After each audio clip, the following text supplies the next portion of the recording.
Assalamualaikum warahmatullahi wabarakatuh.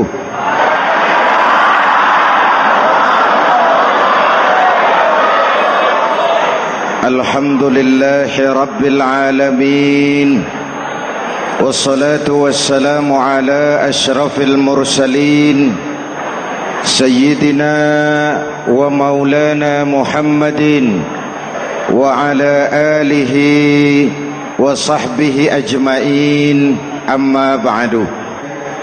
Hadirin hadirat ma'asyiral muslimin yang saya cintai, banyak kita alami perubahan-perubahan yang terjadi,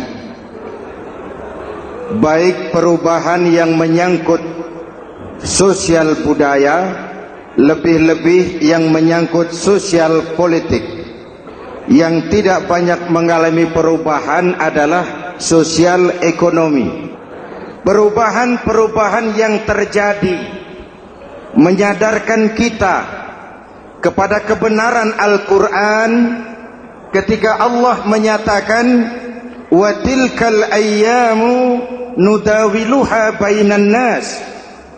Hari itu kami putar di antara manusia.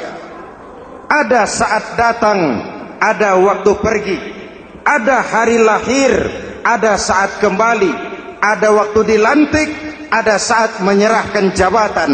Hari kami putar di antara manusia dan hidup cuma sekadar menunggu giliran. Soalnya kemudian di tengah perubahan-perubahan yang terjadi begitu cepat, what must we do now?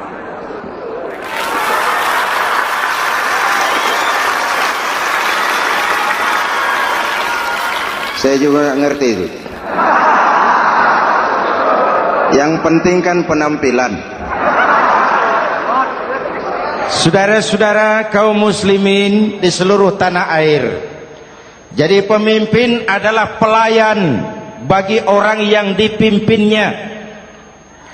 Okelah, perbaikan ekonomi, pembukaan lapangan kerja baru kita serahkan kepada pemerintah, karena kita percaya mereka orang-orang terpilih belaka yang dipilih dengan kepercayaan akan mampu membawa rakyat keluar dari kesulitan.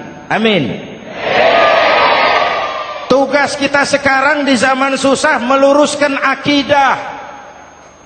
Jangan sampai mbah dukun yang naik ke permukaan. Betul? Islam misinya yang pertama membebaskan manusia dari kemusyrikan. 13 tahun Rasul berjuang di Makkah, menanamkan akidah, meluruskan keyakinan, membentuk iman. 13 tahun membebaskan manusia dari belenggu kemusyrikan. 13 tahun menanamkan la ilaha illallah Muhammadur Rasul dengan seluruh konsekuensinya.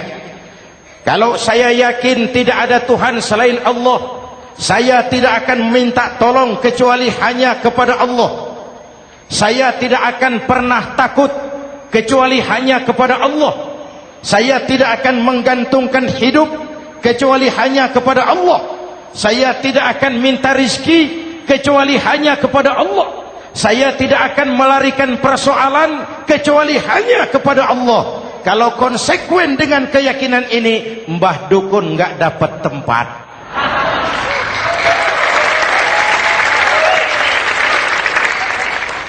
Akur? Ayo lihat secara sederhana. Saya sandaran di tiang, tiangnya ambruk, sayanya jatuh. Saya sandaran di tembok, temboknya runtuh, saya juga runtuh. Saya sandaran kepada orang kaya, dia jatuh miskin, saya bangkrut. Saya sandaran kepada jenderal, dia pensiun, saya selesai. Tapi kalau saya sandaran hanya kepada Allah, Allah tidak akan pernah miskin, Allah tidak akan pernah lumpuh, Allah tidak akan pernah terpuruk, dan Allah tidak akan pernah berkurang kekuasaannya.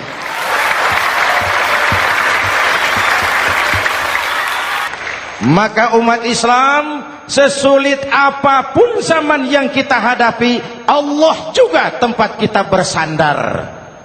Jelas? Selama ini kita iman dalam ucapan tapi sekuler dalam perbuatan. Di masjid ada Allah, di kantor Allah tidak ada, maka korupsi merajalela.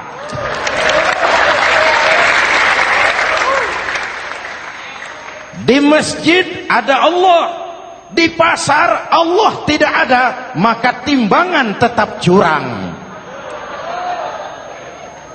Kita iman dalam ucapan tapi sekuler dalam perbuatan. Oleh karena itu, sesulit apapun zaman yang kita hadapi, iman jugalah pegangan kita, Allah juga tempat kita bersandar. Boleh zaman berubah, akidah jangan sampai goyah. Karena iman kita hidup, untuk iman kita berjuang, dan dalam iman kita ingin kembali menghadap Allah Subhanahu. Selama ini manusia Indonesia kita lebih banyak diisi otaknya, hati sering kosong, agama dangkal, akidah rapuh, moral rendah. Memang kemudian muncul banyak orang-orang pintar, cuma sayang tidak benar.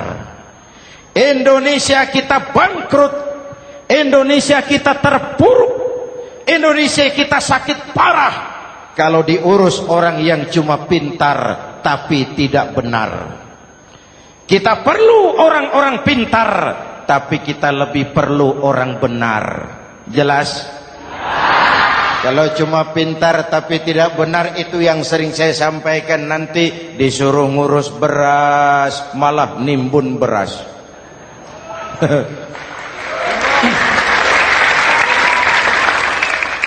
Disuruh ngurus laut malah jadi bajak laut.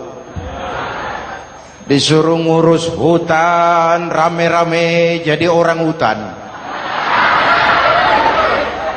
Jutaan hektar hutan Indonesia kita ini merupakan kekayaan sumber daya alam kita yang harus digunakan bagi sebesar-besar kemaslahatan rakyat. Yang disuruh ngurus hukum malah bikin hukum seperti pisau, tajam ke bawah, tumpul ke atas. Jangan heran lalu di masyarakat muncul street justice, pengadilan jalanan, sebagai refleksi dari ketidakpuasan melihat sikap hukum yang sangat berpihak. Kalau yang kecil salah, hukum cepat-cepat ditegakkan.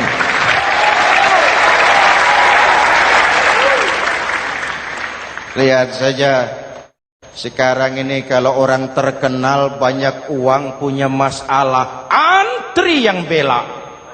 Betul?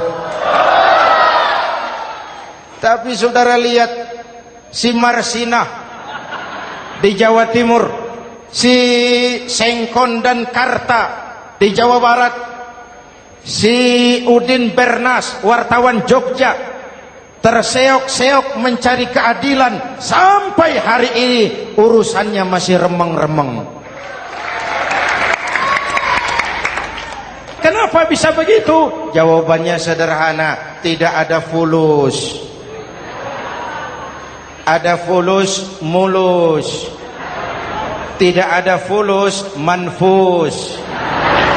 Betul? Jangan sampai para penegak hukum kita terjebak pada lagu baru, maju tak gentar membela yang bayar. Biar bertentangan dengan nurani, biar bertentangan dengan public opini, biar bertentangan dengan rasa keadilan. Siapa yang bayar, itulah majikan. Mau benar atau salah, belain terus. Kalau seperti inilah hukum kita, mafioso keadilan akan tetap gentayangan.